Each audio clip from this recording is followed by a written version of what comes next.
Ok, muy buenas tardes. Bienvenidos una vez más al reinicio del Seminario Internacional de Matemática, luego de más de un año, año y medio creo, de, de ausencia por diversas razones. Nos complace retomar, ¿no?, este espacio de la diáspora matemática venezolana, pero que también ha gozado de varios compañeros en Brasil, Estados Unidos, y nos complace mucho bueno, que volvamos a estar aquí reunidos todos. Vamos a cambiar el formato del seminario. Ahora nos vamos a reunir una vez al mes por razones de logística y de relanzamiento. Decidimos comenzar hoy jueves debido a las facilidades de horario con el invitado de hoy, pero el día que elegimos para el seminario va a ser los últimos viernes de cada mes.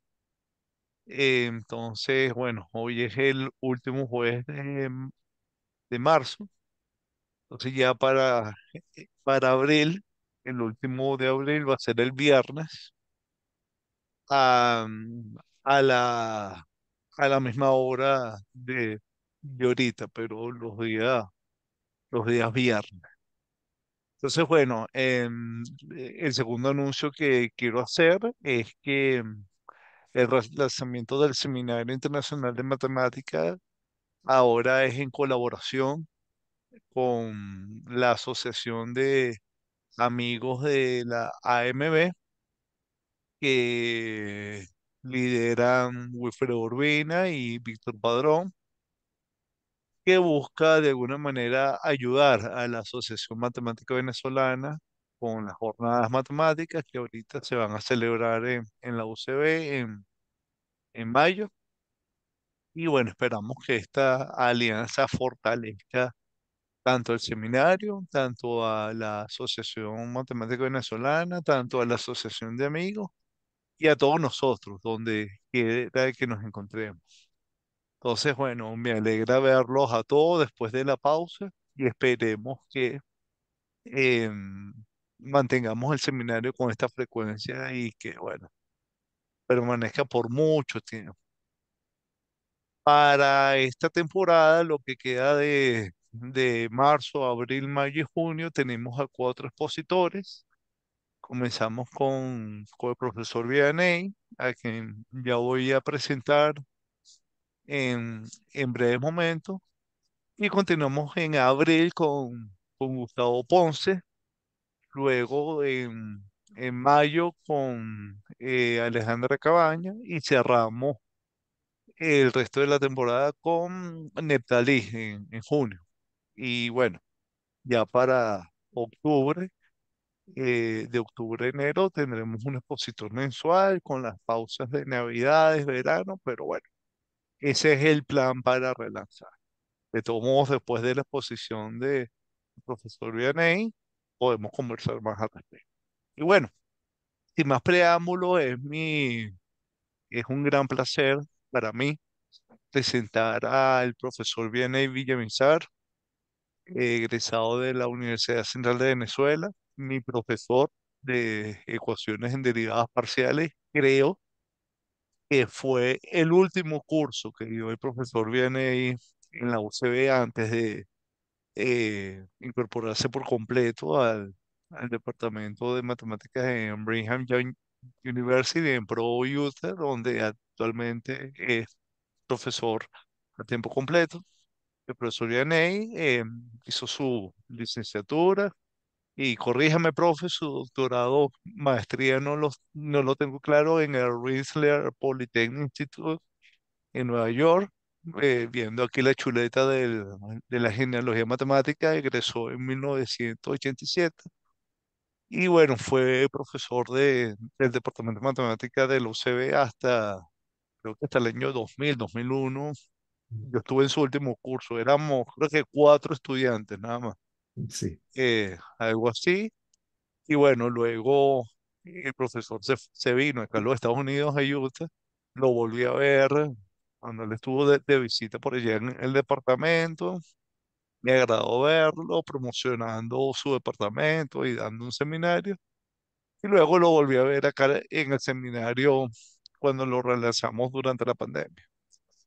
Y bueno, y ahorita es nuestro invitado para relanzar el seminario. El profesor viene y trabaja en métodos numéricos para modelado de ecuaciones en derivadas parciales. Y bueno, sin más preámbulos, muchas gracias, profe, por aceptar la invitación. A todos les pido que, por favor, pongan en silencio el micrófono. Las cámaras las pueden dejar abiertas o cerradas a gusto. Y bueno, sin más preámbulos, profe, adelante. Gracias, gracias, Tomás. ¿Me escuchan bien? ¿Está bien el sonido? Sí. Ok, Perfecto, sí. Lo escuchamos bien. ok. Bueno, primero, gracias a Tomás y los organizadores del seminario por invitarme y es un honor pero, tener también a gente como ustedes, distinguidos amigos, conocidos, a algunos estudiantes como Tomás, ¿verdad? Que están aquí, Roberto. Es un placer, ¿no? Para mí participar de esto y ojalá que pueda traer algunas buenas ideas, ¿no? Y compartir con ustedes mi experiencia en estos últimos tiempos en la investigación que he estado haciendo. Quería comenzar dándole crédito a los colaboradores que he tenido, que son bastantes estudiantes y en principio eh, aquí hay una lista de ellos, ¿no? Y me voy a referir a cada uno en particular. Tassin es un colaborador muy activo conmigo en los últimos años. Está en la Universidad de Texas en Tyler. Y bueno, como pueden ver, ¿no? Las reuniones son muy buenas con la familia ahí, ¿no? Eh, Sebastián Acosta es un estudiante que estuvo en los primeros años en BYU conmigo y es de origen chileno y fue un estudiante estrella en verdad y pudimos tener una buena investigación juntos en varias cosas que hicimos. Blake Dastro está terminando su doctorado en MIT ahora y también trabajó conmigo en este trabajo que publicamos juntos. Dane Grumby es otro estudiante que estuvo conmigo en su maestría y después fue a Rice a terminar su PhD, está ahora en ese proceso. También tuvimos una buena relación de investigación. Y Jacob Badger es otro estudiante que ahora está en la Universidad de Texas en Austin. Y hemos seguido colaborando en la distancia con él. Otilio Rojas, que algunos de ustedes lo conocen seguramente, ha sido un colaborador por muchos años y él ha estado colaborando con algunos de estos estudiantes también que mencioné antes. Él está en el Barcelona Supercomputing Center, pero ahora mismo está en Venezuela, ¿no? Jonathan Hell es el último estudiante que tuve hace poco y también está terminando su PhD ahora en Wisconsin University. Bueno, con ellos fue un placer colaborar y alcanzamos algunos resultados importantes, que es lo que voy a compartir hoy, ¿no? Con ustedes. Pero mi principal colaborador está aquí en sus años, cumpliendo sus 70 años, rodeada de una cantidad de ayudantes acá, ¿no? Y en verdad son una inspiración este grupo. Bueno, déjenme comenzar con el tema de hoy. Les quería dar primero una idea del problema físico que se trata de ondas y en este caso hay una onda que se está propagando incidiendo sobre este submarino, puede ser ballena, puede ser pescados, ¿verdad? Los peces, lo que sea. También tiene, por ejemplo, aplicaciones médicas en tumores, por ejemplo, el ultrasound, que también son ondas acústicas. en cualquier tema de elasticidad, electromagnetismo, bajo ciertas simplificaciones, también las ondas tienen el mismo comportamiento que las ondas acústicas. O sea que lo que voy a presentar, el modelo y las ecuaciones y la técnica numérica, es de amplia aplicación en varias áreas, ¿no? ¿Ok? So, tomando esta idea del submarino, vamos a hacer un corte transversal y simplificar un poco la realidad. En este caso, estamos reduciéndolo a dos dimensiones. Ustedes ven una onda plana que se está propagando con un cierto ángulo phi y una longitud de onda lambda ahí.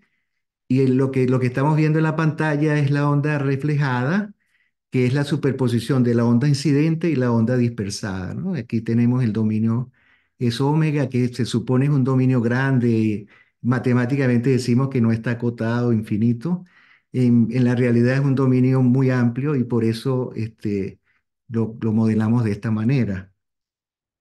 Eh, en cuanto al cálculo mismo, no podemos resolverlo, por supuesto, en un medio infinito, entonces es necesario imponer una condición absorbente. Eso requiere de primero definir una frontera artificial, que es lo que vemos aquí rodeando al submarino, y hacer los cálculos en ese nuevo dominio acotado es el propósito.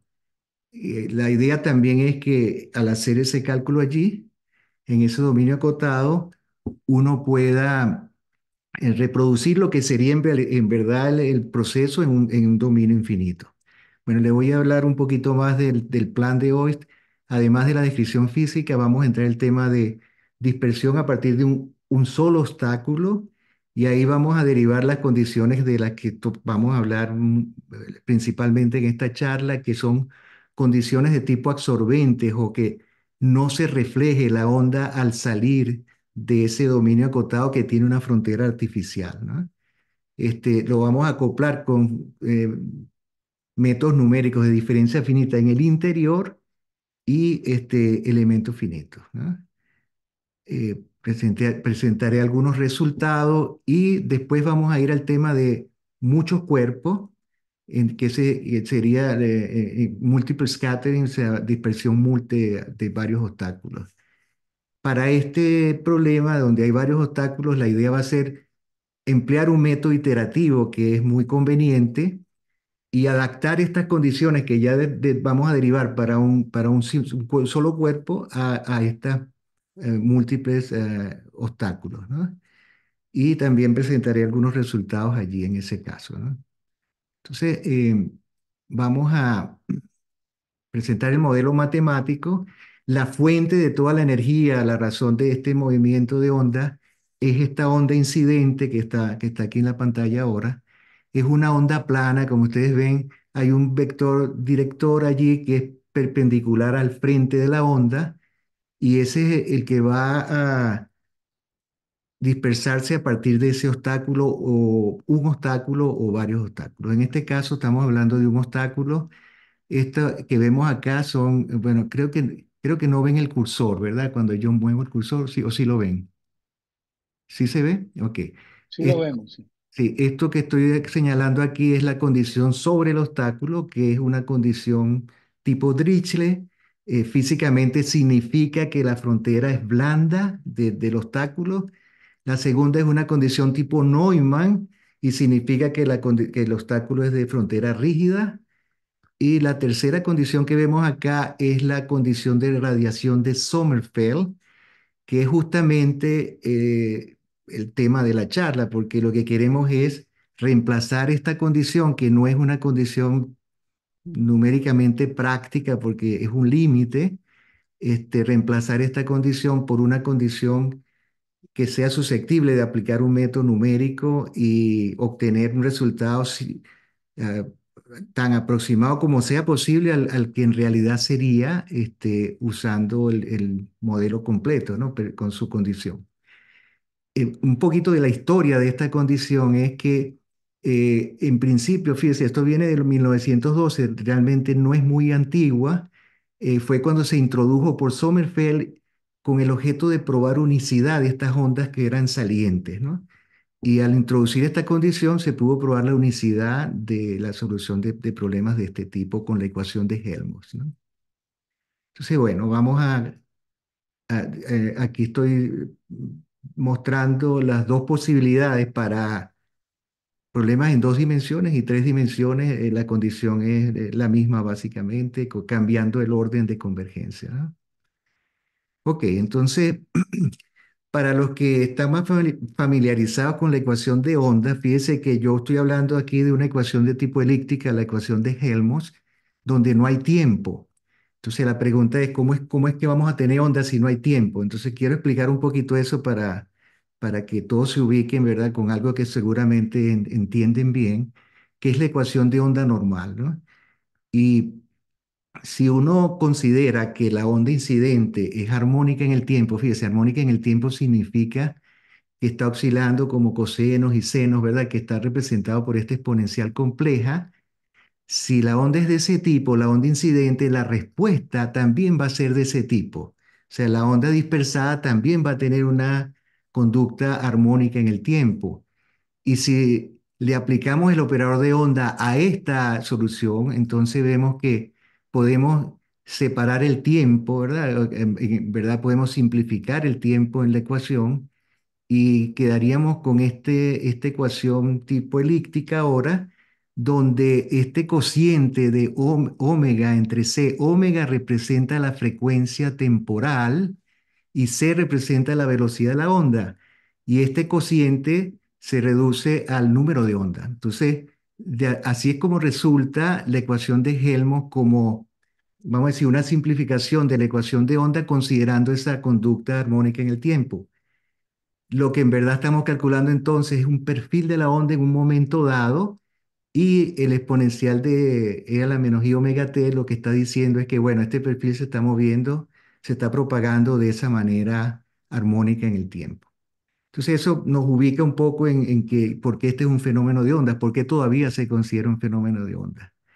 Entonces, el plan o la estrategia que tenemos, ¿verdad? Es transformar este dominio infinito en un dominio acotado.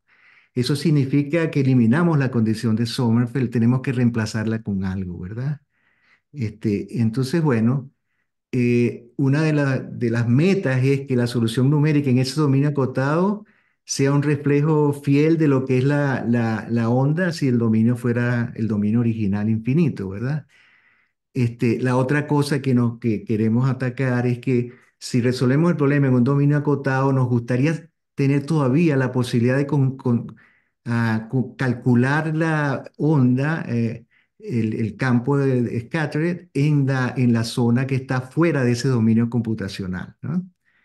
La idea es esta, fíjese, por ejemplo, aquí tenemos estos tres obstáculos, vemos el dominio computacional es el que está encerrando al obstáculo, ese es un corte transversal, ¿verdad? En dos dimensiones, y lo que estamos viendo ahí es el cálculo computacional en esos dominios acotados, pero voy a mostrarles en algún momento en la charla que eso todavía se puede extender a todo el dominio, con la técnica numérica que estamos implementando acá.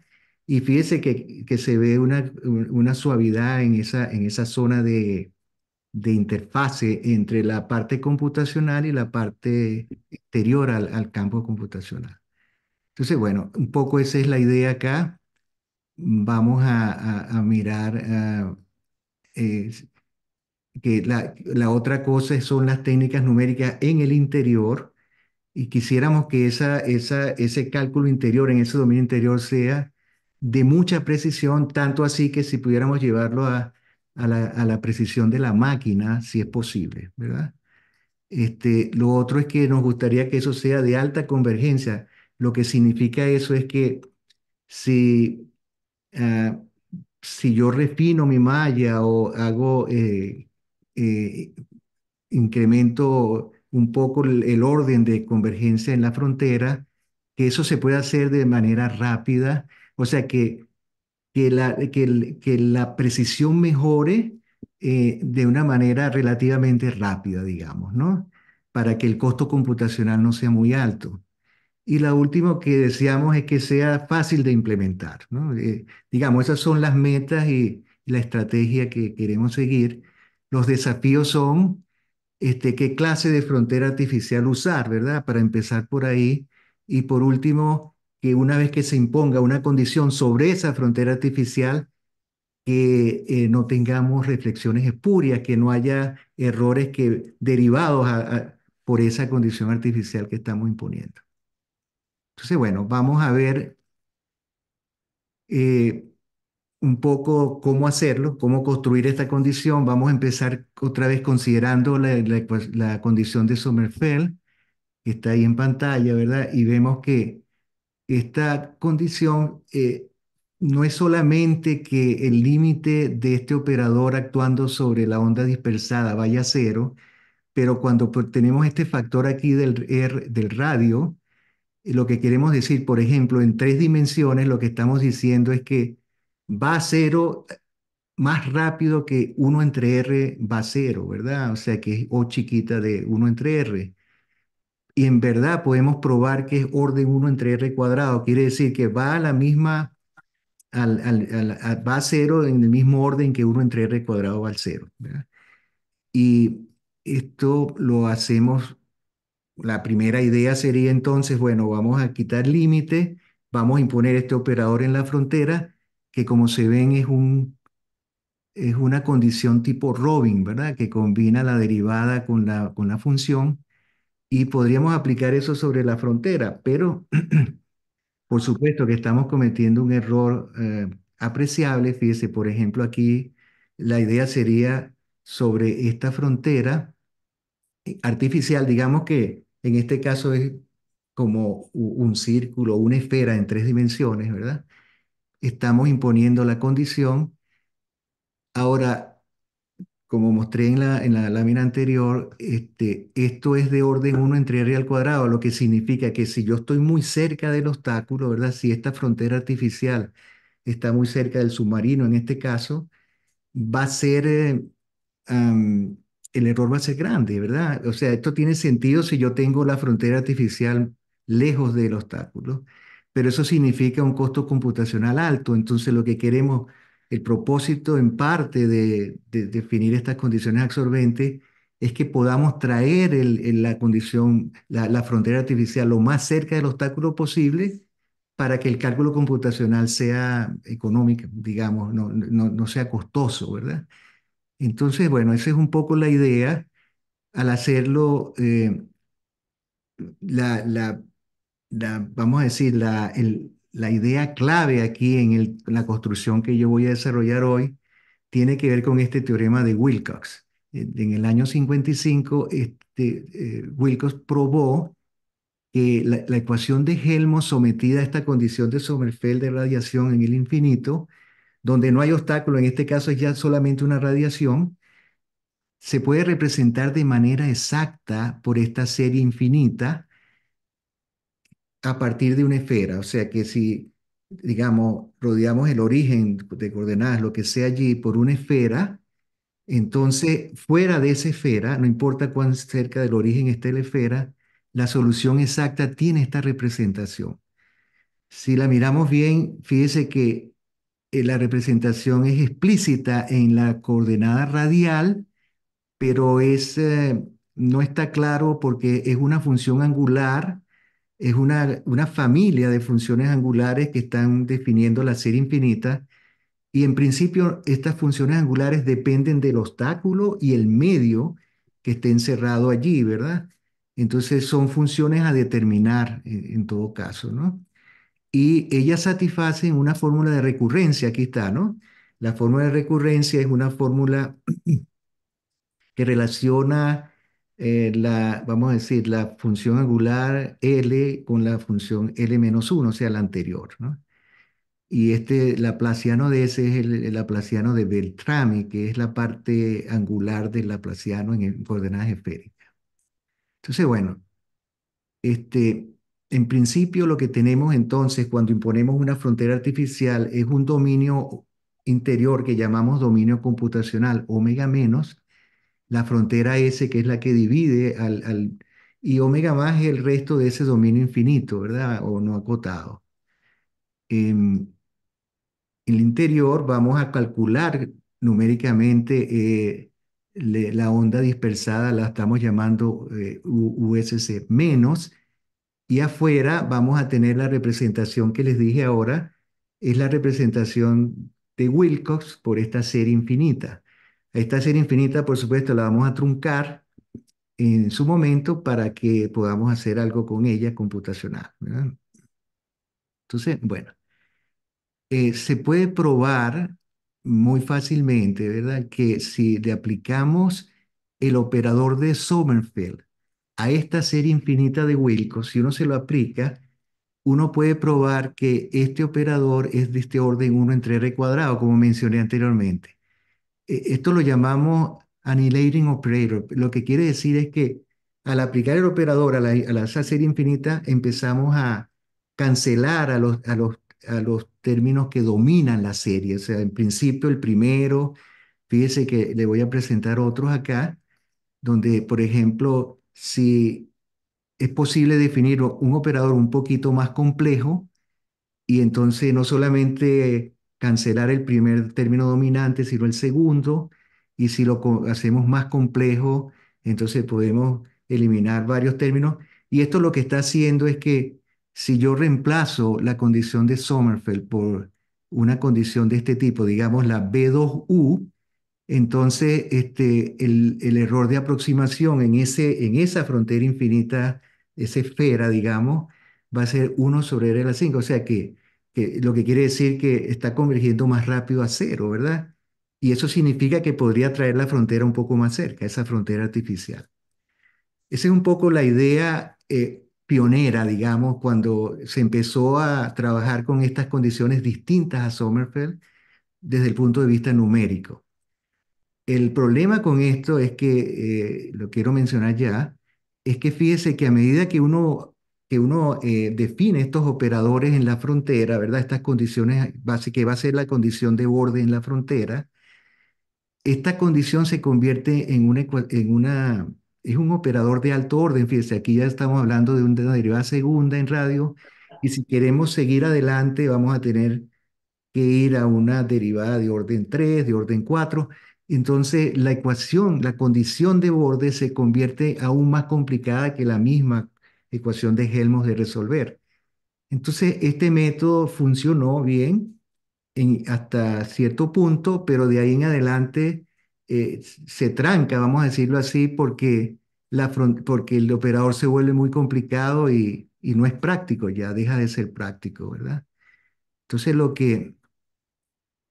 pero sin embargo, esto fue un paso muy adelante, muy, muy interesante en los años 80, y se usó mucho y todavía se sigue usando porque es fácil de implementar, y en algunos casos es suficiente para el deseo de la gente de conseguir cierta precisión. Ok, entonces, como les dije, la idea fue para estos operadores de Bayes-Turkel de usarlo en reemplazo a la condición de Sommerfeld. Sí, aquí la vemos, por ejemplo. Esta es la condición de Sommerfeld reemplazada ahora por este operador de en la frontera. Ok, como les dije, el problema es ese de la complejidad del operador. Entonces, les voy a hablar un poquito de la historia, a ver hacia dónde vamos con esto. O sea, esto fue como una primera idea en los 80, como les dije antes, y ahora, después de eso, vinieron otras ideas, ¿verdad? En los años 80, por ejemplo, y 90, aparece una segunda idea que es, en vez de usar estos operadores en la frontera que se convierten cada vez más y más complejos, es representar a la condición de borde por una serie, que en este caso es básicamente una serie de autofunciones, y que viene de justamente separar variables, por ejemplo, afuera de una esfera o afuera de un círculo, y encontrar la solución en ese dominio exterior, ¿verdad? Esa fue una idea de los 90 que también ha sido muy exitosa. Y después en a mitad de los 90 se propuso una condición que llaman Perfectly Matched Layer, PML, que fue inventada por un investigador francés, Berenger, Y esta se convirtió como el estándar que no solamente usa la gente en acústica, que es el tema mío hoy, sino en el electromagnetismo, en elasticidad, en waterways, en muchos otros campos, ¿verdad? Se volvió esta como el estándar. Y ya van a ver por qué les digo eso. Y ahora, en esta época más reciente, investigadores como nosotros y otros más se han abocado al estudio de condiciones de alto orden, pero locales. Ahora, ¿qué quiere decir locales? Vamos a verlo más adelante, pero lo que quería decirles, por ejemplo, con esto es que la crítica, o vamos a decir, el límite, mejor dicho, de estas condiciones de Dirichlet-Neumann es que como corresponden a una representación en series de Fourier, digamos, de la solución en el exterior, para calcular esos coeficientes de esa serie hay que integrar sobre toda la esfera. Entonces, el costo computacional en esta número 3, esta aproximación número 3 para construir las condiciones, es alto y lo que proponemos los investigadores que están ahora más abocados a la parte de crear condiciones locales es que en vez de integrar sobre toda la superficie de la esfera o el círculo, que sea solamente sobre unos pocos puntos, ¿verdad? Pocos elementos de elementos finitos o pocos nodos en diferencia finita. Entonces, para darles una idea de la importancia de esto, fíjese, ese primer trabajo de Bailey Turkel hoy día tiene más de mil citas, un solo paper, tiene más de 1000 citas. Aquí hay un segundo paper con 700, hoy día ya pasa de 800, esto es viejo. Las de Givoli también andan alrededor de las 800, casi 1000 citas acá, ¿no? Pero miren lo impresionante de este paper. Tiene 12.000 citas, y esto fue más o menos hace dos años. El paper de Berenger de PML, ¿verdad? Hoy día Berenger tiene casi 14.000 citas, ¿no? Un solo paper, ¿no? Y esto significa la importancia que tiene esto en todo esto de las ondas computacionales, ¿verdad? Porque como les decía, no solamente se aplica a un problema, sino tiene una aplicación vasta en muchas áreas, ¿no? Entonces, bueno, un poco eso da la historia y por qué esto es un tema importante y por qué conviene seguir trabajando en él, ¿no? Vamos, por ejemplo, lo que nos preocupa a nosotros es cómo incrementar el orden de convergencia, ese que les mostraba antes, para traer la frontera lo más cerca posible al obstáculo y todavía tener una solución que sea precisa y que además converja rápidamente, o sea, que el orden de convergencia sea alto, ¿no? Esa es nuestra meta. Entonces, bueno, aquí vamos, ¿verdad? O sea, la primera idea va a ser esta, pues. Vamos a, en vez de poner aquí un operador en la frontera de esos complejos con derivadas de alto orden, lo que proponemos es, vamos a establecer una condición de interfaz en la frontera donde el campo computacional, que es el que vamos a calcular numéricamente, sea igual, perdón, sea igual al campo que está afuera, ¿verdad? Que tiene esta representación exacta, digamos, ¿verdad? Usando la fórmula de Wilcox. Bueno, ya deja de ser exacta porque la truncamos, ¿no? O sea, es una serie truncada ahora. Este, y la idea que tenemos cuando proponemos esto es que por aumentar el número de términos en la frontera, el orden de convergencia va a aumentar y entonces podemos traer la frontera, como decíamos, lo más cerca del obstáculo. Esa, digamos, es la meta de este trabajo, ¿verdad? Y una de las cosas que quiero dejar claro desde ahorita es que no solamente nosotros tenemos como incógnita el campo adentro del dominio computacional, tampoco conocemos estas funciones angulares. O sea que al imponer esta condición de absorbente sobre esa esfera, estamos introduciendo nuevas incógnitas en el problema, ¿verdad? Y necesitamos más ecuaciones entonces. Entonces, aquí estamos, por ejemplo, cuando formulamos el modelo otra vez, la ecuación de Helmholtz, la condición de borde sobre el obstáculo, blanda o rígido, como sea. Y aquí está la condición de interfase, ¿verdad? De la onda por dentro, que es computacional, sea igual a la onda por fuera, que es esta forma semianalítica aquí. Y no tenemos, necesitamos más ecuaciones porque estamos introduciendo estas funciones angulares. Entonces, la otra condición que imponemos en este caso es la continuidad también de la derivada normal en esa esfera en este caso va a ser la dirección radial, que haya continuidad ahí también. Ahora vamos a ver que esto no es suficiente porque cada vez que añadimos un término a la serie, estamos añadiendo una nueva incógnita. Entonces, vamos a precisarlo de esta manera. Supóngase que tengamos solamente un término en esa expansión F0, ¿verdad? O sea, digamos, este es el leading order de la expansión. Y cuando hacemos el conteo de las incógnitas, fíjese que aquí tenemos, este es el campo interior, ¿verdad? Y tenemos F0, son dos incógnitas. Entonces, por eso necesitamos la otra condición de interfase, ¿verdad? La condición radial. Pero ahora si agrego una función más a la, a- a la expansión de Wilcox, voy a tener que añadir una tercera ecuación. ¿Y cuál es esa tercera ecuación? Vamos a ver. La tercera ecuación viene de las fórmulas de recurrencia, ¿no? Entonces, cada vez que añada un término más a la serie de Wilcox, tengo que añadir una condición recurrente adicional para esa. Y así es que el problema está completo, ¿verdad? O sea, este es el problema que vamos a resolver numéricamente.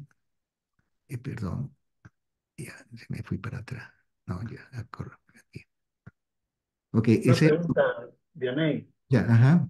Sí, Wilfredo. O sea, que numéricamente tú tienes la función, la relación de recurrencia de las funciones, con eso la genera y con eso genera la expansión. Ujú. Sí, en verdad no lo hacemos así, ¿no? Aunque se podría hacer así. Y la razón es que si calculamos, digamos, el término dominante, que sería F0, ¿verdad?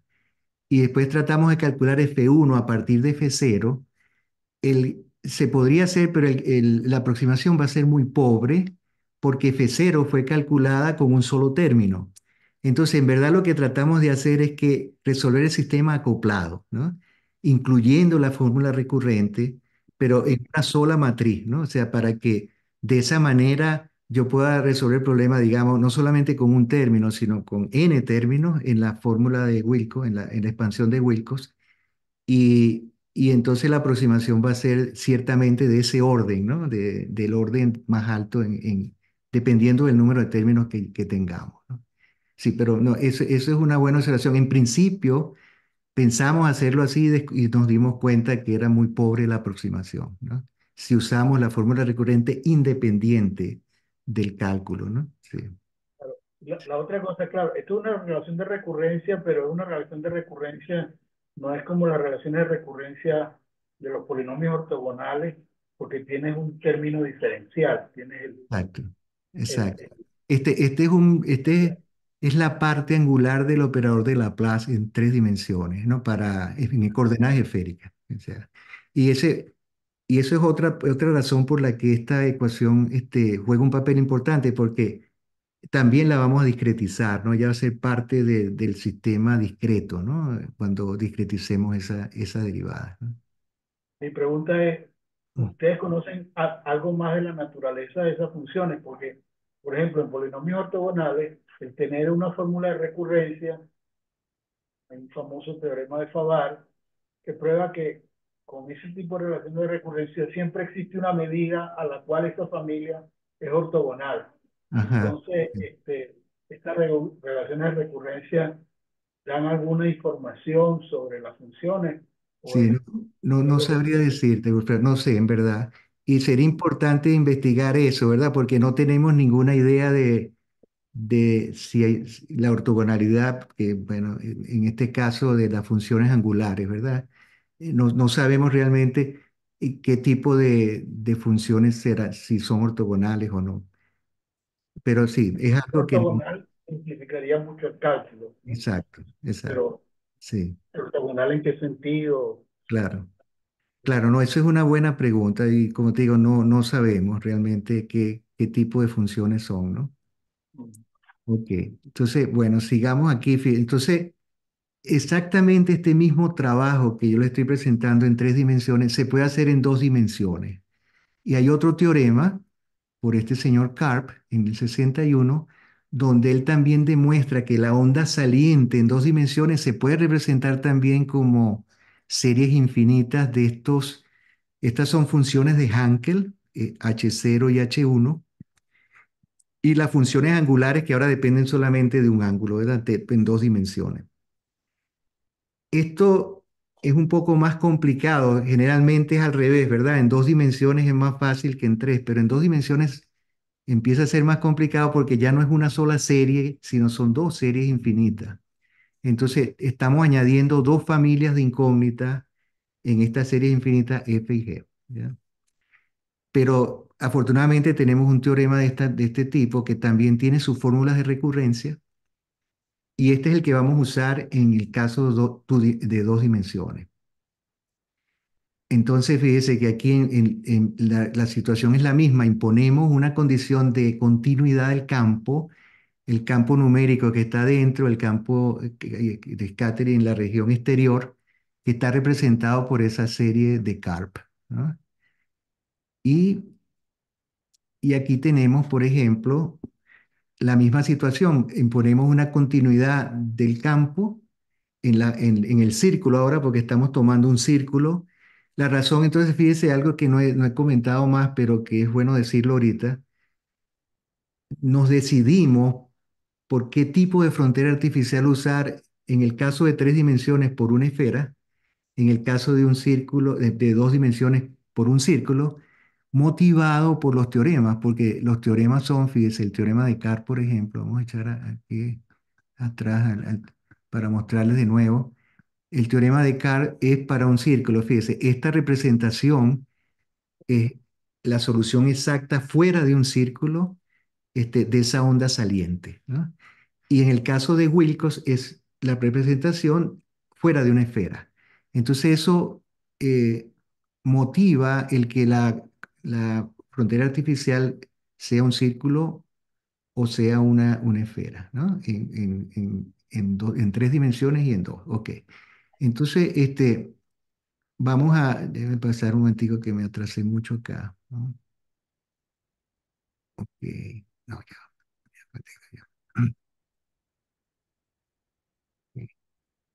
Ok, aquí estamos. Entonces,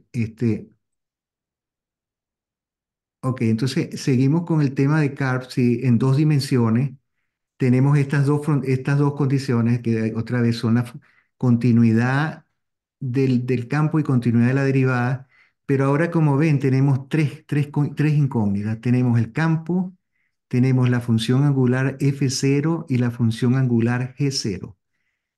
Entonces necesitamos al menos tres condiciones para un solo para el primer término en las dos series. Y tenemos solamente dos acá. Entonces la tercera exigimos más regularidad en las derivadas y pedimos que haya una tercera derivada, perdón, una segunda derivada radial también continua sobre el círculo. Y así completamos las tres condiciones necesarias si tuviéramos solamente un término en la condición en la expansión de Karp. Si tenemos dos términos, o sea, cuatro en verdad, F0, G0, F1, G1, entonces necesitamos más condiciones y entonces ahí es donde entran las condiciones de recurrentes, la fórmula recurrente. Entonces, en el caso de dos dimensiones tenemos un poquito más de ecuaciones porque como ven tenemos la regularidad se exige hasta la segunda derivada más las dos fórmulas recurrentes. Eso va a ser la construcción de esta condición absorbente en dos dimensiones. Ok, vamos ahora le voy a mostrar unos experimentos numéricos para que ustedes vean cómo funciona esto, ¿no? Y cuál es el alcance que tiene, ¿no? Déjenme cambiar aquí un momentico a MATLAB, a ver si lo puedo hacer. ¿Eh? Ok, ahí ven, ven la pantalla MATLAB, ¿verdad? ¿Están viendo? Ok. Fíjense, lo que voy a hacer Sí, ahorita. sí, sí, se ve bien. Ujú. Ok, Sí. lo que voy a hacer ahorita es lo siguiente, ¿no? Y con este código que está aquí, voy a correr un programa en dos dimensiones, ¿no? Sobre un círculo donde conocemos la solución exacta y vamos a calcular la solución numérica usando distintos números de términos en la expansión. Por ejemplo, voy a empezar con un término en la expansión que sería equivalente a esas condiciones que propuso Bailey, Turkel, ¿verdad? Con donde el orden de convergencia no era muy alto. Y después vamos a usar 5 términos y hasta 10 términos y ver el efecto que tiene el agregar términos en la precisión del cálculo y en la rapidez, el orden de convergencia también. Entonces, voy a empezar con un término, otra vez sobre un círculo, como les dije. Entonces, aquí vemos, fíjense, está corriendo ahorita, ajá, y el resultado que vemos acá, esta línea acá, este es un least square approximation, o sea, es una aproximación por metros cuadrado, y ustedes ven que es casi cero. O sea, si ustedes miran el error acá, el error está cambiando muy poco y yo estoy refinando mi malla, ¿verdad? Estamos ya pasando de 64 a 127 puntos y todavía el error se mantiene casi igual, ¿no? Este, y si vemos aquí las gráficas, no sé si no la están viendo ahorita, deben pasarla para acá, ¿verdad? Ok. Estas son las gráficas, fíjense, esta es la convergencia con el casi cero. Si miramos esto, esta es la aproximación en la frontera. La línea negra sólida es la solución exacta, la punteada es la solución numérica. Entonces vemos que la solución numérica en verdad está lejos de la solución exacta en este caso. Vamos a hacer ahora, vamos a quitar esto de acá. Vamos a correrlo ahora con cinco, cinco términos en la expansión afuera, ¿verdad? Y déjenme quitar el que aquí estamos. Ok, bueno.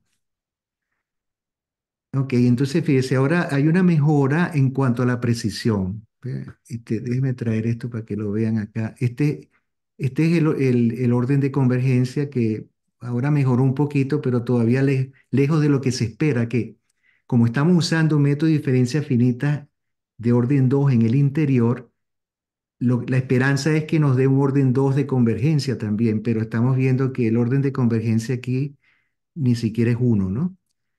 Y el error no está mal, o sea, estamos ahora en una precisión de 10 a la menos 3.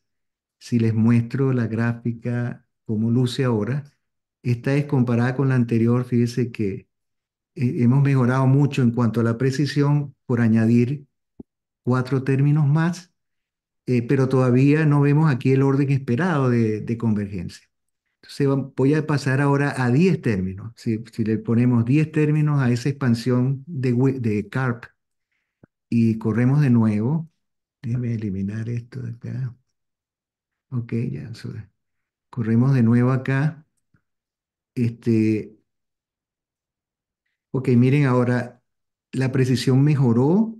Ya estamos en el orden 10 a la menos 4 aproximadamente con esta malla de 13 por 127.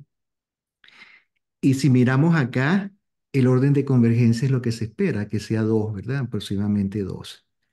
Entonces, con esto lo que quiero demostrarles es lo siguiente, fíjense. En el campo interior estamos manteniendo una malla fija, ¿verdad? Que se va refinando, ¿verdad? Después la vamos refinando de acuerdo a un patrón y lo hemos hecho en los 3 experimentos, hicimos el mismo refinamiento y vimos cómo usando pocos términos no mejora la solución, pero cuando tenemos un número apropiado de términos, la solución no solamente es precisa, sino también alcanza el orden de convergencia deseado. Entonces, esto es muy importante, ¿verdad? En el cálculo numérico, las dos cosas, la precisión y el orden de convergencia, que sea alto. Ahora, si yo quisiera ir más allá de orden 2, por ejemplo, en la convergencia, fíjese que vamos a decir, bueno, supóngase que aumento, ahora vamos a usar 20 términos, ¿no? En la expansión, y vamos a ver si esto mejora, ¿no? Y cuando hago eso, nos vamos a dar cuenta que no hay mejora. Nos quedamos con la misma aproximación, ¿verdad? O sea, esto no mejoró la precisión, tampoco mejoró el orden de convergencia. Y la pregunta es, ¿por qué pasa eso? ¿No? ¿Por qué no puedo seguir aumentando términos y mejorar esto? ¿No? ¿Hay alguna idea, por ejemplo, de ustedes qué está pasando aquí? ¿Por qué si estoy aumentando el orden de aproximación en la frontera, todavía no alcanzo que eso sea mayor en general, ¿no?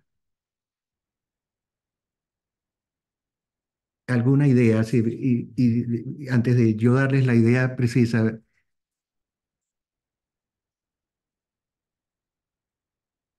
fíjese, lo que está pasando acá es que en el método interior tenemos un método de diferencias finitas de segundo orden. La frontera, hemos estado aumentando el número de términos para a- alcanzar el mismo orden de convergencia que tenemos en el interior. Pero ¿qué pasa si sigo aumentando? Pues el orden va a venir ahora del interior, ¿verdad? El método que estamos usando adentro no me permite ir más allá de orden 2, ¿no? Y entonces aquí tenemos un punto importante. Entonces la idea es, ok, busquemos ahora un método de orden superior adentro en cálculo computacional para hacer un matching, o sea, un acoplamiento con esta condición de frontera de alto orden y de esa manera generar un método de alto orden global, ¿verdad? Que podamos ver, alcanzar vamos a decir, en la esperanza de alcanzar la precisión de la máquina, de la computadora. Bueno, eso hicimos, ¿verdad? Después voy a mostrar ahora. Déjeme volver al-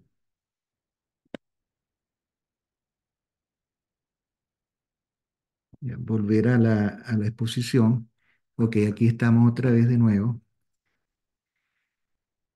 Entonces, fíjese, este es más o menos cómo luce el campo a partir de un círculo, ¿verdad? Y lo que estamos viendo en la pantalla ahorita.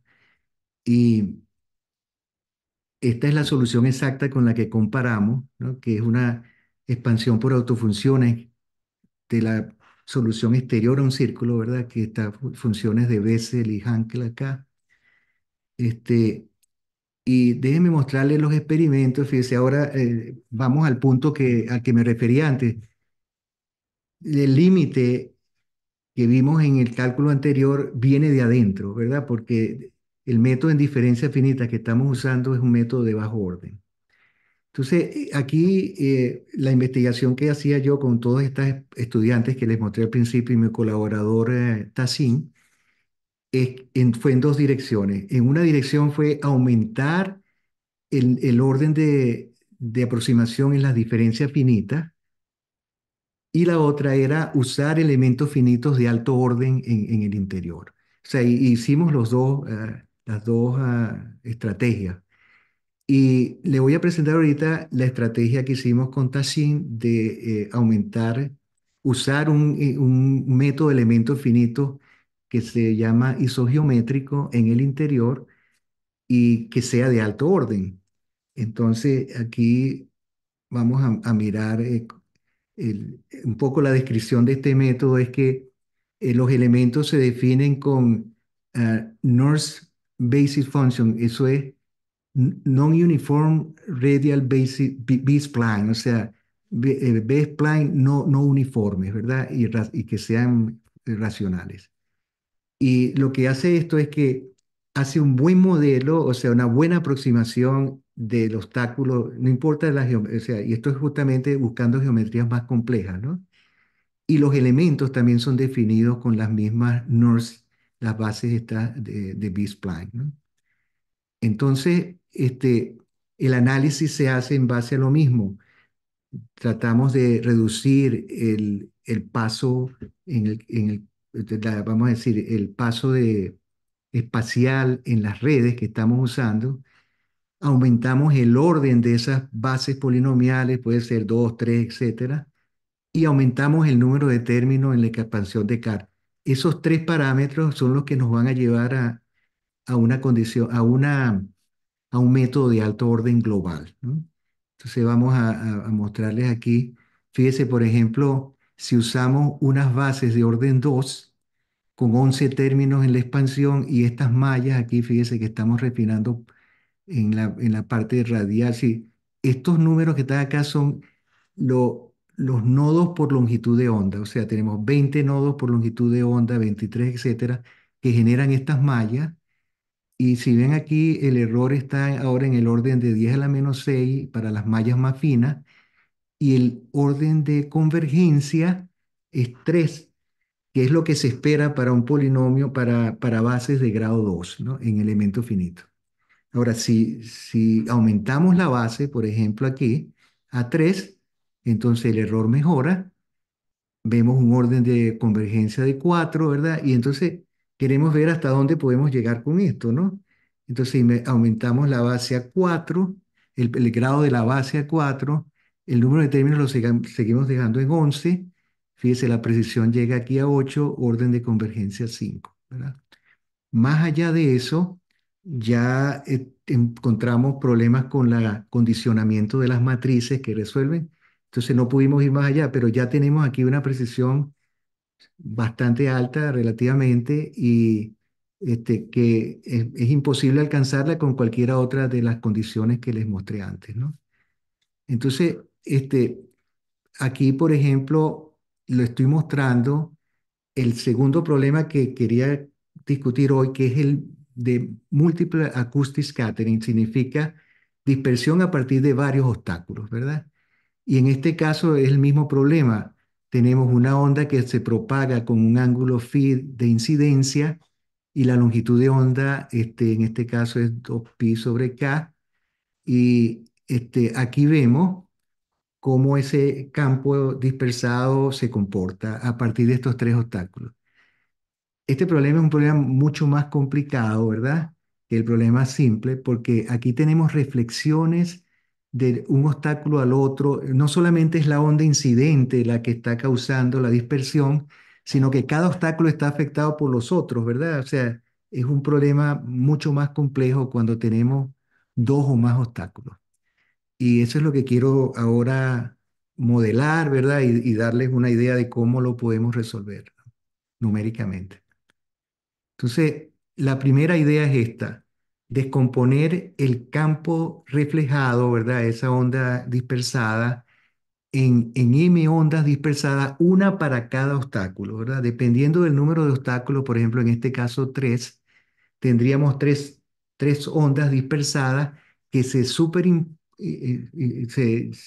sobreponen y al sobreponerse crean la onda dispersada total, ¿verdad? Que es la onda U. Entonces, si lo modelamos, vamos a tener una ecuación de Helmholtz para cada obstáculo. El acoplamiento del sistema se hace a través de las condiciones de borde, ¿verdad? A partir de las condiciones de borde, que como ven acá, la condición sobre cada obstáculo ahora, digamos si fuese un obstáculo rígido, blando, lo que sea, el operador B es el que me está diciendo qué tipo de obstáculo tengo, pero lo que quiero mostrar es que esa condición sobre el obstáculo ahora está influenciada no solo por la onda incidente que vemos acá, pero también por cada una de las ondas dispersadas de los obstáculos que están alrededor de ese obstáculo. Por ejemplo, la onda dispersada en uno va a ser producto de la onda incidente más la onda dispersada de estos dos obstáculos acá. Y tenemos la condición de irradiación de Sommerfeld, que es la que vamos a reemplazar por las condiciones absorbentes que definimos antes de Karp en 2 dimensiones o Wilcox en 3, ¿verdad? Em, ok, entonces, si miramos esto así como está acá, estamos resolviendo un sistema acoplado, que está acoplado en el borde de, de ecuaciones de Helmholtz individuales para cada obstáculo. Y esto nos va a dar una matriz relativamente grande porque vamos a incluir las incógnitas que vienen de todos los obstáculos que están presentes en el sistema ahorita. Entonces, hay una idea acá que es una idea clave en cómo resolver esto de una manera computacional eficiente, que, bueno, este es el teorema que avala esa descomposición de la que hablé antes. Y aquí está, déjeme definir un poquito la frontera. Fíjese, la frontera C1 es la frontera artificial. Los dominios computacionales son los omega menos 1, 2 y 3. El omega más es el dominio exterior común a todos, ¿verdad? Y entonces el problema a resolver es este, ¿no? Cuando imponemos las condiciones de las que hablé antes, las condiciones de Karp en dos dimensiones son estas, ¿verdad? Y este es el problema de Helmholtz, y aquí está la condición sobre el borde. Ese B, como les dije, puede ser solamente la identidad o puede ser la derivada normal que está actuando sobre la onda incidente y las ondas dispersadas de los otros obstáculos. Ok, ahora quiero mostrarles la idea de resolución de este problema de una manera eficiente. O sea, como les dije antes, el problema es grande, ¿verdad? Si tenemos muchos obstáculos, es una matriz relativamente grande con muchas incógnitas. Y para evitar esto, la idea que tenemos es, bueno, vamos a hacerlo de manera iterativa, ¿no? Porque el problema se presta para eso. O sea, uno puede hacer esto que estoy proponiendo acá, que es tomar eh, la condición de borde sobre el obstáculo, implementar una iteración de tipo Jacobi, por ejemplo, que es muy sencilla de entender, donde lo que hacemos es que trabajamos cada obstáculo independiente del otro, calculamos el campo dispersado de cada obstáculo a partir de esa onda incidente, independiente de los otros, eso como una primera iteración, y después empezamos a iterar. En una segunda iteración vamos a usar esas ondas que resultaron de la primera iteración de los otros obstáculos sobre el obstáculo que estamos estudiando en ese momento. Y entonces de esa manera, iterativamente, vamos resolviendo. O sea, es la misma idea de Jacobi en matrices, por ejemplo, cuando resolvemos un sistema lineal que tenemos un inicio, proponemos una aproximación inicial, y a partir de esa aproximación inicial vamos iterando para mejorar. Y cuando satisfacemos una cierta tolerancia a la diferencia entre dos cálculos, dos aproximaciones consecutivas, paramos el proceso y determinamos la convergencia, pues, a la solución exacta, ¿no? Entonces aquí la idea es la misma, ¿no?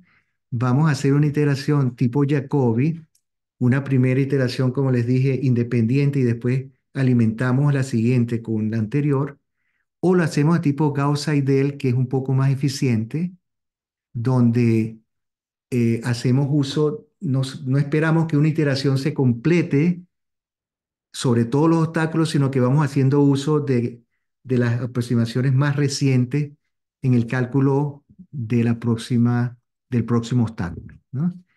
Ok, bueno, con esta idea, lo que logramos es que en vez de resolver un sistema muy grande donde hay muchos obstáculos, digamos que queremos resolver sobre 30, 40, 50 obstáculos a la vez, en verdad estamos resolviendo solamente sobre un obstáculo, ¿verdad?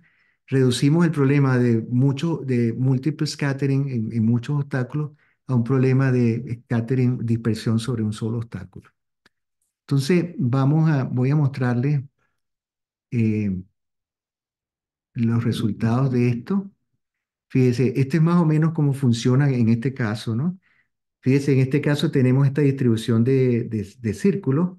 Esa configuración, la onda incidente viene de arriba, ¿verdad? Una onda que se está propagando así, en la vertical hacia abajo. Y vemos el primer obstáculo que ya está mostrando el efecto de la onda incidente sobre él, independiente de los otros. Entonces, él va a afectar al siguiente. Fíjese, aquí voy a mover al siguiente, le va a dar una condición de borde al siguiente, más la onda incidente, y entonces obtenemos ahí el campo en ese segundo obstáculo. Ahora, esos dos campos van a afectar al tercero que está aquí abajo, y vamos a tener una respuesta. Y así, los tres primeros afectan al cuarto, vamos al quinto, vamos al sexto. Entonces esto completa una iteración. Si vamos a la segunda iteración, entonces vemos que este da, por ejemplo, este segundo obstáculo va a ser afectado por el cálculo que ya se hizo recientemente en el primero, más el cálculo que se hizo, las ondas que resultaron en los cuatro anteriores, en los cuatro obstáculos de abajo, en la iteración anterior. Entonces, bueno, después de dos iteraciones, este es más o menos el resultado que están viendo en pantalla, ¿no? Ese es después de dos iteraciones, que que es un buen reflejo si seguimos iterando hasta que consigamos la convergencia de lo que va a pasar al final. O sea, es un proceso relativamente rápido donde uno alcanza una buena aproximación de la solución exacta. Déjenme mostrarles los resultados, por ejemplo, acá. Fíjese, con polinomios de grado 2 en elementos finitos isogeométricos, con 15 términos en la expansión, ya estamos en una aproximación de 10 a la menos 7, el error relativo. Y la cosa es que estamos comparando aquí con la solución exacta, ¿verdad? Esta es la solución exacta de este problema. Y fíjese que el orden de convergencia aquí es un poco más de 4 aproximadamente. Esto estamos en 2 con diferencia finita. Fíjese la diferencia entre usar un elemento finito de grado 2 con usar una diferencia finita de grado 2. Vemos la diferencia es apreciable en precisión y también en el orden de convergencia. Si seguimos aumentando a polinomios de grado 3, fíjese que ya estamos en 10 a la menos 5. Perdón, no, este es diferencia finita. Si vamos a, aquí, ya, ok, ok, aquí está. Si vamos con diferencias finitas de grado 2, fíjese que la aproximación es de 10 a la menos 4 acá y tenemos un orden de convergencia 2 para estos dos círculos. Quería hacer una comparación con las condiciones de Bayes-Turkel, ¿verdad? Que usan bajo orden de aproximación en la frontera. Y fíjese que no alcanzamos el orden de aproximación 2 acá, pero sí usando las técnicas de las expansiones de Carr con 10 términos.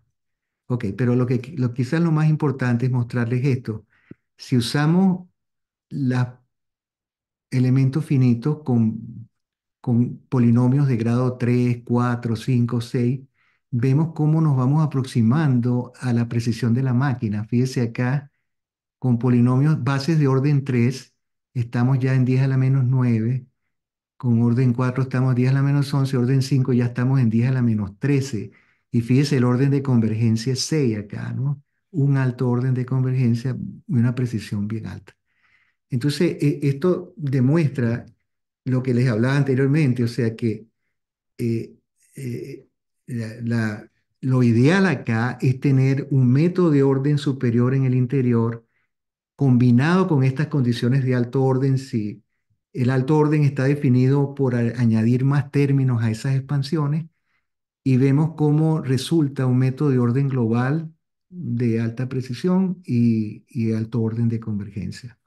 Y esto, digamos, en verdad, nos satisface mucho tener esta posibilidad de tener este resultado, ¿no?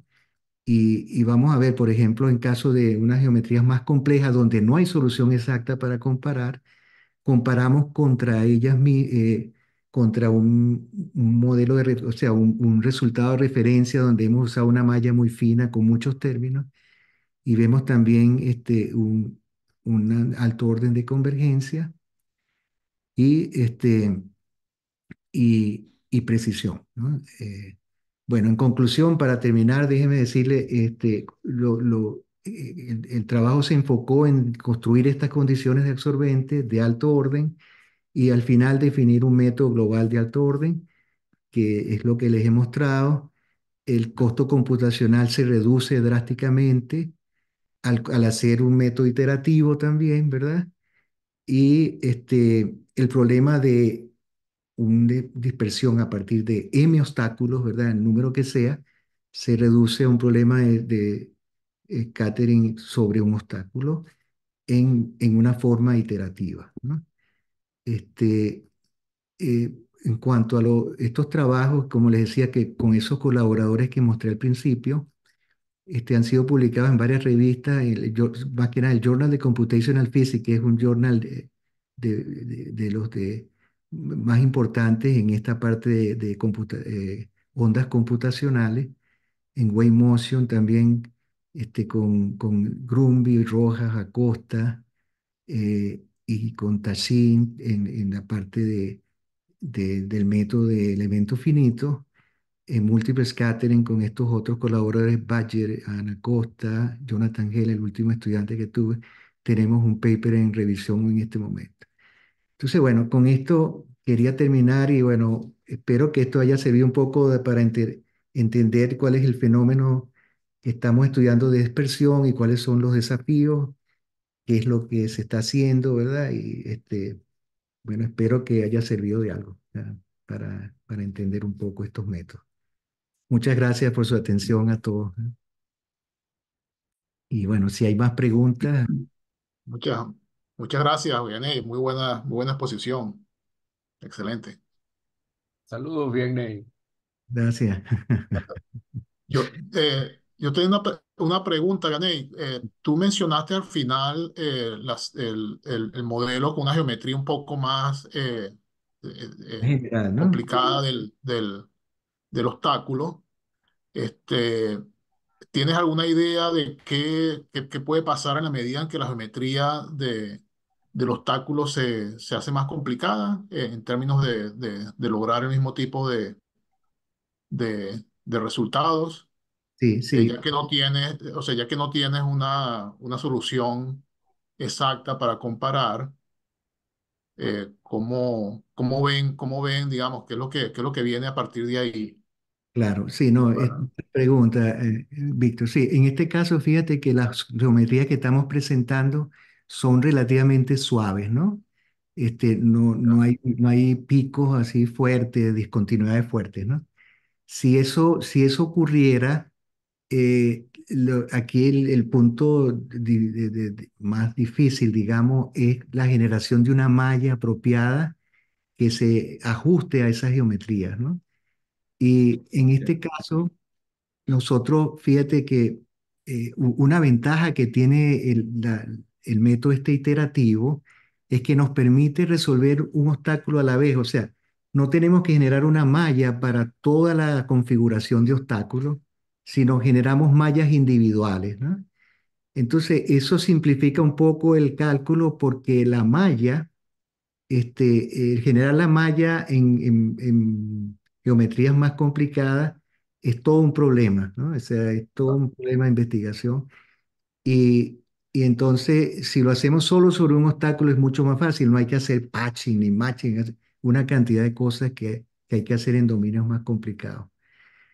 Todavía queda la preocupación si hay unas discontinuidades, unas singularidades, digamos, en la, en la, en la definición de esa frontera que rodea el obstáculo, ¿no? Y eso se complica, por supuesto, no es fácil y inclusive imposible de resolver en algunos casos donde la singularidad es muy fuerte, ¿no? Sí. ya. Sí, ¿Alguna otra pregunta? sí. Yo solamente, bueno, antes que nada, excelente charla, profe. La única pregunta que tengo es, más o menos en este problema, ¿cuánto tiempo tiene más o menos trabajando y si esto es algo relativamente nuevo o es producto de lo que usted ya ha hecho con sus estudiantes desde hace algún tiempo? Sí, mira, este problema, como dije al principio, ¿no? Yo tengo una cantidad de colaboradores.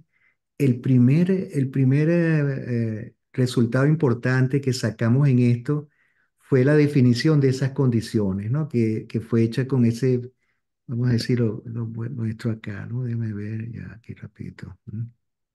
Sí, a ver, con este joven, ¿no?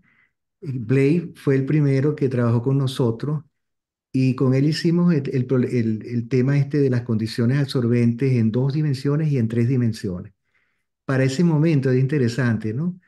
Solamente usábamos diferencia finita, que era lo que yo estaba más familiarizado en el interior, ¿no? Pero nosotros entendíamos que estas condiciones podían servir para métodos de alto orden, ¿no? Y con las diferencias finitas estábamos un poco limitados. Pero después apareció este joven acá, ¿no? Dan Grumby, y con él pudimos definir métodos de diferencias finitas de alto orden en el interior también. Sin embargo, también limitados por las geometrías, ¿no? O sea, logramos eso en geometrías circulares o esféricas, pero una geometría compleja ya era más difícil. Y entonces, algo interesante que, fíjese que una buena experiencia que quiero compartir con ustedes es que yo fui a una conferencia en Minnesota, por cierto, Víctor, cuando te visité a ti. Ah, ok, Y ya. en esa conferencia en Minnesota, era una conferencia de ondas justamente, yo estaba orando para conseguir a alguien que tuviese un método de alto orden para geometrías complejas, en estos problemas de dispersión, ¿no?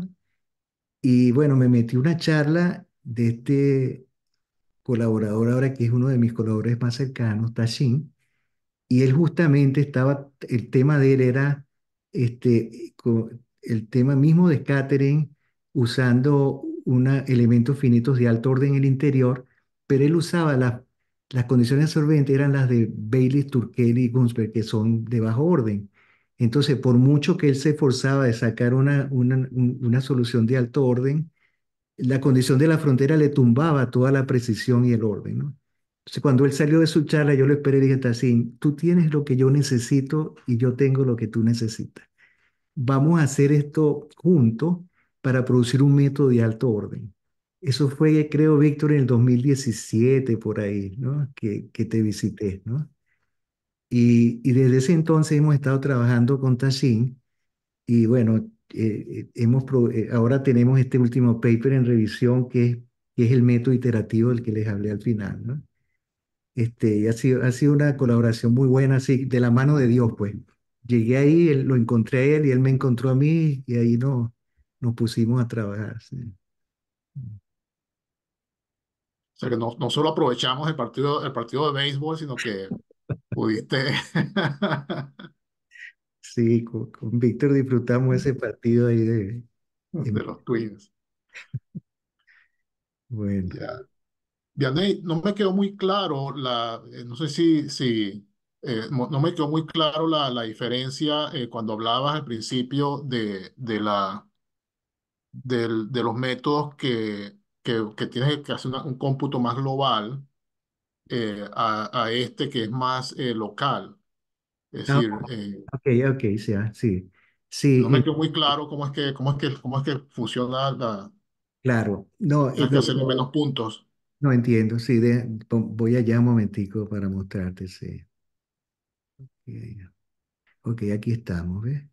Sí, fíjate aquí, Víctor, esta es la expansión que nosotros estamos proponiendo, ¿no? O sea, como representación de la onda saliente fuera de la esfera, ¿no? Esta es la representación de la onda saliente fuera de la esfera.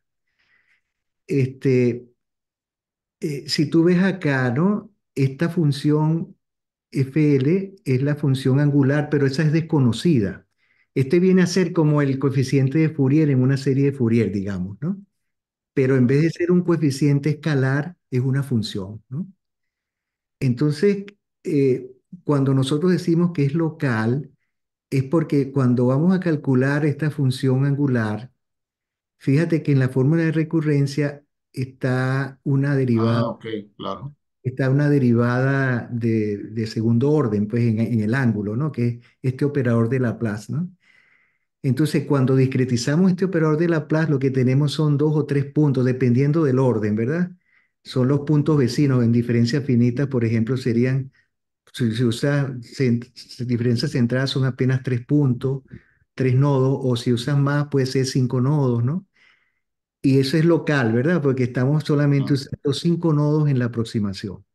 Pero si esto fuera una serie de Fourier, que es la que propuso Guibol y Keller, ¿no? Ellos usan aquí una representación de autofunciones, una expansión por autofunciones. Entonces ellos tienen que calcular el coeficiente, pero para calcular ese coeficiente tienen que integrar sobre toda la esfera, ¿ves? claro. Ok, Entonces claro. usan toda la esfera y eso hace el cálculo muy costoso. Entonces a la gente le gustaba el método y por cierto tiene muchas citas, o sea, mucha gente lo usó o lo sigue usando, pero tiene un costo computacional alto. Entonces lo que estamos proponiendo nosotros es un costo mucho más bajo y basado en la misma idea, ¿no? Es una representación de la solución afuera, pero local, ¿no? Esa es la diferencia, ¿no? Ah, ok, usando la fórmula de recurrencia. Sí. Claro. Ok, ya. Ujú.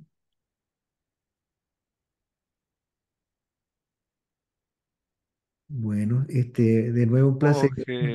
Gracias. ¿Alguna otra pregunta? Ya para concluir. Bueno, profe, muchísimas gracias. De verdad, creo que abrimos muy bien, ¿no? Con ustedes el día de hoy. Uy, ya, que quedando sin batería. Ya, un segundito. Ah, ok, todo bajo control.